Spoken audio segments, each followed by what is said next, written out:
Welcome to our next episode of Raising Young Entrepreneurs. My name's Allon, Raiz, and in studio with me today we've got Charné de Gouveia. She's leading this discussion and she is the principal at Radley Primary School. Today we're talking about encouraging independence and initiative. That's a good lead on from the last episode, which was all around nurturing confidence, self-esteem and self-worth. Welcome back. Thank you. All right, let's define independence and initiative. What's similar, what's different? So independence is when somebody does something on their own. So they can be prompted or asked to do it, but the ability to do it by themselves, that is independence. Whereas initiative is when they start to do it without being prompted or told to do it. Okay, so this makes me think of this concept of internal and external locus of control. Internal locus of control, when we look at entrepreneurs, I'm in control of my own world, and therefore I'm more likely to take initiative because I see I have agency in my world. So am I thinking along the right lines in terms of initiative being I have agency on the outcome of my life, of my day? Yes, and it also links to responsibility and accountability. How? So they are in charge. They are in charge of what they do. They see a problem, they need to act before being told or prompted that there is a problem. And when do you start? This is all about raising young entrepreneurs. So when do we start encouraging independence and encouraging initiative? Because young children are very clingy and they're not independent. They're not. It also works the other way around, where you have parents who are too clingy and want to do everything for their children. Yeah. So parents need to become a guide and not a director. So from as early as possible, start giving them age-appropriate tasks, making your bed, clean up after yourself, and you'll soon see that habit will continue and they'll start to do it by themselves. They also need to, when children come home with a problem, and they say, this is what happened at school today, most parents are quick to jump in and say, well, let's sort it out. I'll go there tomorrow and I'll sort it out. Whereas you need to encourage the child to look at the problem and ask them questions. So you don't tell them what to do, but you guide them in their response and say, what do you think is the best way we approach this? What went wrong? What went right? How do you think we should handle it? And if we do it this way, what are the pros and cons? So you ask the questions and you prompt them, but you get them to start thinking and use their metacognition to start putting the pieces together. And that's how you start to slowly, create that independence. When you say that, you remind me of a 20-year study out of the UK, which it's called the Deviance Route to Entrepreneurship. And they show that if your parent, if you're specifically your mother, was on the PTA, you're less likely to become a successful entrepreneur. Better get off the PTA. Yeah, that is because the mother then comes in to sort out stuff for the child, and it's the same as when children are given a project, a natural science project, then they bring this beautiful project that their parent has done. Yes. So that also needs to shift and change in that you can help and guide, ask them what do we need for the project, be the resource part of the project, but get them to start doing it by themselves, because that's the only way they're going to learn how to become independent. So how do we start? Let's get practical now. How do you spoke about age-appropriate things to build out independence. Just give us some clues and also take us through perhaps a young kid and maybe a teenager.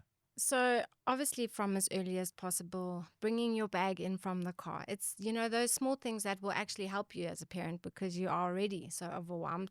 Making your bed, washing in the basket, bringing dishes in from the lounge, that's that sort of routine that they get into. And then with regards to a teenager, I think you build on from the foundations that you have set in the younger years, and they start to do even simple things, asking questions in class. if they don't have that independence and initiative to raise their hand and ask a question when they don't understand, then, they're not going to get the information that they need.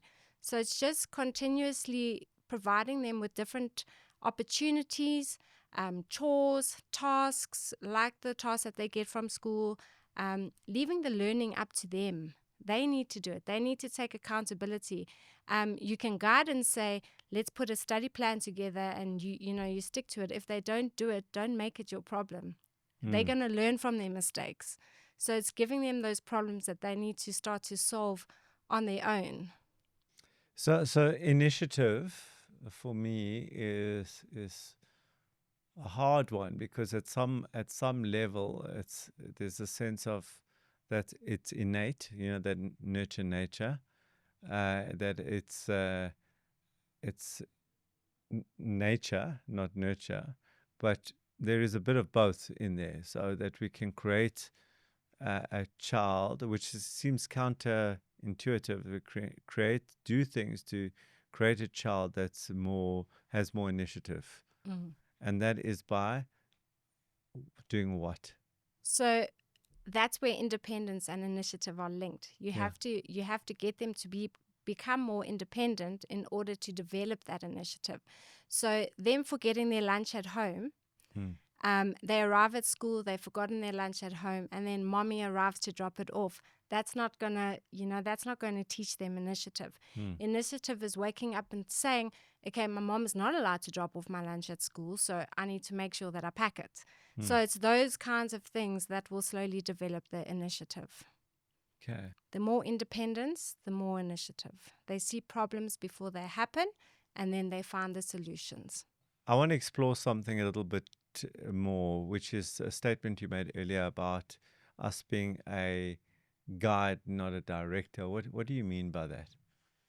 So by saying that, I mean that parents must stop hovering and let them start to explore, these problems and experiences by themselves. And even if you don't agree with something that they're doing, you can voice your opinion, but you cannot dictate. Do not do that, because they need to learn from it. And that creates the independence of them doing things, failing at it. There could be huge consequences from it, but they've learned, I shouldn't have done that. I need to, try it in a different way. But a big part of being a parent is also stepping in. Yeah, so that's when the habitual routines come into play at the beginning. Yeah. So, don't touch the stove. It's going to be hot.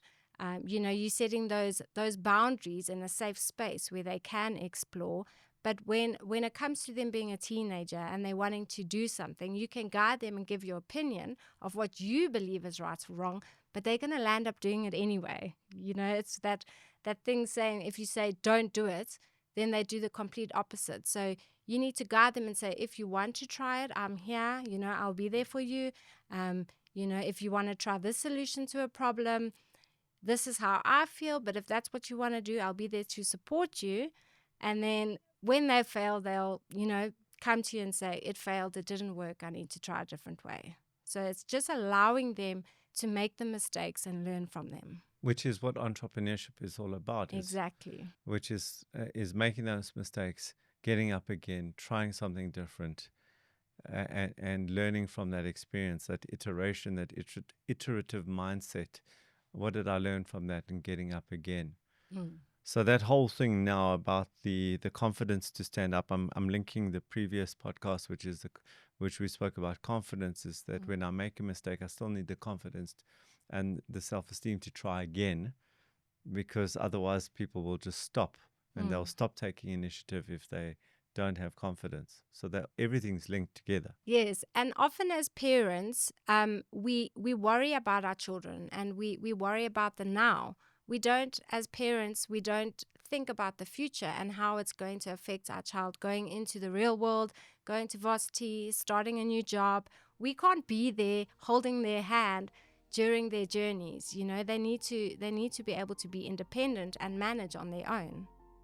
I think that's a good place to end today's podcast. And the next time I see you, we're going to be talking about exposing our kids to the language of business and the concepts of business. And that's it for today's podcast. This was the penultimate episode. Next episode is the final. It's all about exposing your kid to the language of entrepreneurship, the language of business, and the concepts of entrepreneurship and business. See you then.